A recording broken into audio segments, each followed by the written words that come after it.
Bonjour à tous et bienvenue sur la chaîne Boxanaria. Donc bonjour à tous, on se retrouve aujourd'hui pour le jour numéro 20 et du coup avec les cases numéro 19. Oui, je suis pas encore très réveillée. On commence par la case de Maloris, du coup il y a un petit fondant et c'est Mochaccino de Noël.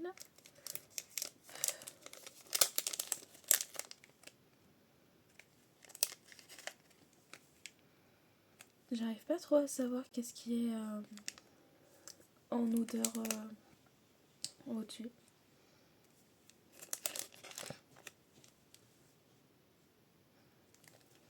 Je saurais pas du tout vous décrire l'odeur. Donc je saurais pas du tout vous dire. Un Studio Léa qui est une planche, donc plutôt dans des tons très rosés. Elle est très sympa. Surtout j'aime beaucoup là, la petite maison avec les sakura au-dessus. Mais j'aime beaucoup. J'aime bien les tons un peu rosés, puis je pense que c'est très bien pour le printemps. Donc j'aime beaucoup. Après on a Yves Rocher, qui est une case plutôt lourde. Ah oui, c'est que le truc dedans prend toute la case. Hop. Et c'est un sérum cuir chevelu qui apaise, hydrate et protège tout type de cuir chevelu.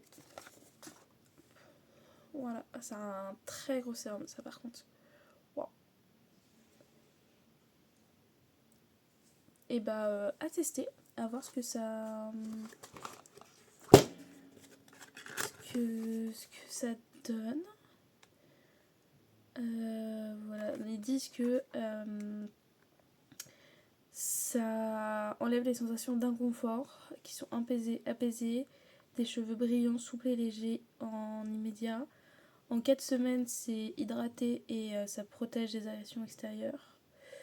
Et en gros, il faut appliquer une demi-pipette réparée et le répéter sur l'ensemble du cuir chevelu, masser, laisser poser de quelques heures à une nuit et procéder au shampoing. Donc c'est-à-dire que c'est à faire avant que vous ayez votre douche. Donc par exemple, vous savez que vous prenez votre douche le lendemain matin, bah, vous mettez ça le soir, je pense. Comme ça fait effet dans la nuit, puis après vous faites le shampoing. Je pense. Et ensuite, on a celui d'Emma qui me dit le dernier, je dois le relire car j'ai lu les 3 autres en 2025, je t'attends. Et du coup, je pense de manière plutôt évidente qu'on est sur le dernier tome de Briar University. Enfin, le dernier. Bon, je vais pas avoir ça pour le papier parce qu'elle les souhaite tellement bien qu'ils sont serrés comme pas possible à chaque fois. Donc, hop. Et donc, c'est bien ça, c'est The Dare de Elle Kennedy, le 4e et dernier tome. Donc maintenant, j'ai toute la saga. Donc maintenant, il va falloir que je les lise. Et du coup, j'ai vraiment hâte de découvrir cette série. Donc, si jamais t'as envie de la relire en entier avant d'attaquer celui-ci, pourquoi pas. Hein. Mais j'ai vraiment hâte de commencer. Et pour vous faire un petit update lecture, j'ai pas lancé de roman, mais j'ai lu quelques graphiques hier, donc ça je peux vous en faire. J'ai lu le tome 4. Le tome 4 de Gokurakugai hier et j'ai adoré. C'est trop bien. Enfin, j'adore depuis le premier tome et je suis vraiment fan depuis le premier tome. Et là, ça faisait un moment que j'avais le 4 dans ma pile à lire mais que je l'ai pas lu. Et je sais que le tome 5 arrive bientôt. Et on avance tellement dans l'histoire, dans les personnages. On a des flashbacks aussi sur les personnages pour apprendre à les connaître encore plus. Et je trouve ça tellement intéressant. Et en plus, on va encore plus loin dans l'intrigue principale et le côté sombre des personnages et des personnages adverses. Voilà, du coup, j'ai adoré. C'était trop bien. Dans un tout autre registre, j'ai lu le tome 4 de L'amour est dans le thé. Voilà, c'était trop mignon. Enfin, c'était trop bien. Sachant que là, on était plus dans un tome où il y a des choses qui se passent de chaque côté des personnages qui créent vraiment quelque chose de différent. C'est des tomes qui sont assez courts et en même temps, il y a plein de choses qui se passent. Et, et en fait, j'ai juste envie d'avoir la suite pour savoir ce qui va se passer. Parce que là, du coup, on a plein de nouvelles questions en fait, sans avoir spécialement beaucoup de réponses. Et on nous met même des nouvelles choses en fait dans le truc. Donc j'ai hâte de voir un peu ce qui va se passer. J'ai lu le premier tome de Achève-moi que une amie m'a prêté et du coup j'étais très intriguée pour vous montrer un peu au niveau des graphismes. J'étais très intriguée parce que j'en entendais beaucoup parler et je sais qu'elle a vraiment beaucoup aimé. Elle a même déjà lu le tome 2 et elle m'a dit qu'il fallait absolument que vraiment je me mette à le lire. Donc je l'ai lu. Je vais lui emprunter le tome 2 parce que j'ai vraiment beaucoup aimé et j'ai vraiment envie de savoir comment ça va évoluer. Parce qu'on est dans une dynamique assez particulière où on a d'un côté un garçon qui ne cherche rien de sérieux, qui est d'un côté beaucoup plus frivole, et une fille qui, elle, au contraire, cherche vraiment quelque chose de sérieux et n'a pas envie en fait de se refaire tromper comme son ex l'a fait ou de se retrouver dans quelque chose qui ne lui convient pas. Et en fait, ils vont se rencontrer à une soirée, ils vont se trouver des points communs, ils vont devenir amis et ils vont passer énormément de temps ensemble.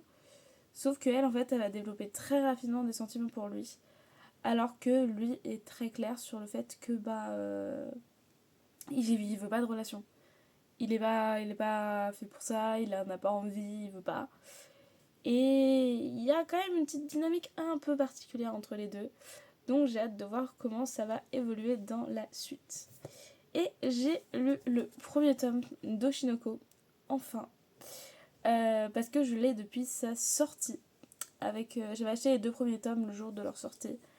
Et waouh! J'en avais beaucoup entendu parler. Je sais ce qui arrive au personnage dans ce tome-là, je le savais déjà. Mais j'avais pas plus d'infos. Enfin, je savais aussi que du coup, il y avait ce côté réincarnation. Mais je n'avais pas plus d'infos. Et en fait, c'est très bien en fait de se lancer dedans sans connaître ce qui va se passer et de juste aller dedans. C'est vraiment c'est un côté très prenant. C'est très haletant aussi, je dirais. C'est-à-dire que vraiment, on a une intrigue, on a vraiment quelque chose où on se dit mais comment c'est possible, qu'est-ce qui s'est passé, pourquoi. Et je trouve ça vraiment très intéressant qu'on ait d'un côté tout cet univers en fait d'idoles, d'acteurs, de cinéma, de séries, de tout cet univers là en fait. Avec du coup les bons et les mauvais côtés. Et du coup le côté aussi des personnages qui ont leur vie en soi et comment ils doivent tout gérer pour réussir à les avoir. Et je suis vraiment très curieuse de savoir comment va évoluer l'histoire, où on va aller, qu'est-ce qui va se passer, quelles sont les réponses, quelles sont les clés, comment ça va évoluer. Donc là, je vais pouvoir me lire le tome 2 aujourd'hui pour voir déjà comment on avance un petit peu sur l'histoire. Et j'irai me procurer la suite, je pense, parce que c'est vraiment... pour le moment, j'aime vraiment beaucoup. J'ai vraiment envie d'avoir la suite, donc j'irai me chercher la suite, je pense. Mais voilà, j'ai avancé un peu dans mes graphiques. J'en ai un petit peu qui traînent à gauche à droite. Donc j'avais envie de lire des graphiques hier. Donc je me suis dit, je vais lire des graphiques. Et puis voilà. Et je m'excuse pour tous les bruitons que vous avez. Voilà, comme d'habitude, je n'y peux malheureusement pas grand chose. Donc j'espère que ça n'a pas été trop désagréable pour vous. Et du coup, je vous souhaite une bonne journée, comme d'habitude. Et puis on se dit à demain. Salut!